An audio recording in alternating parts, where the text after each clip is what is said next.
The content in this video is intended for general education and should not be used as a substitute for professional medical advice, diagnosis, or treatment. Mental health conditions vary widely between individuals, and any medications or therapeutic strategies discussed may not be appropriate for everyone.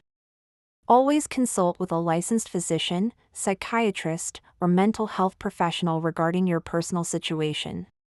If you are experiencing a mental health emergency or are in immediate danger, please call your local emergency number or a crisis hotline right away. Have you ever noticed that some days you start the day already feeling anxious, even though nothing has happened yet? Or you feel anxious or stressed over little things during the day that might not even be a big deal? Over the years, I've worked with many patients who feel overwhelmed by anxiety or who experience panic attacks, and one pattern I see more often than people realize is chronic overthinking. When I say overthinking, I don't mean simply worrying now and then. I mean getting stuck in your thoughts, replaying a problem, analyzing it from every angle, and feeling unable to let it go. It feels like you are a hamster on a wheel, constantly running but not going anywhere.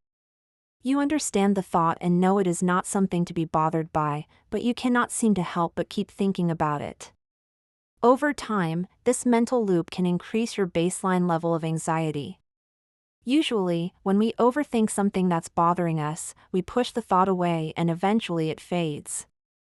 Unfortunately, many people find that even when they try to push those negative thoughts out, the thoughts keep returning. They recognize the thoughts are not helpful and do not reflect what they want to focus on, yet the thoughts continue to intrude. This constant mental friction is what can lead to a steady buildup of underlying anxiety. Here's an analogy I use with patients. Think of your mind's capacity to handle stress like a water bottle. At the start of the day, most people might have their bottle filled only 5 to 10% with stress. They have some baseline stress to start the day, but it is not much. Then normal things throughout the day, work, relationships, family issues, gradually fill it up to maybe 50 or 60%. There's still room left, so they stay within their window of tolerance. They have the capacity to handle the stressors of the day without losing control.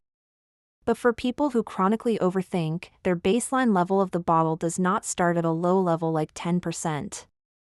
It likely starts at a much higher level like 70, 80, even 90% because overthinking increases their baseline level of anxiety and stress. That means their overall capacity to handle the daily stressors of life is much lower because their starting baseline is so high. The smallest stressor, an email, a comment, a minor inconvenience, can push them past their capacity. That spillover is the moment of feeling overwhelmed or even panicked. The brain was not meant to handle so much stress, so that is why it can have such a strong reaction.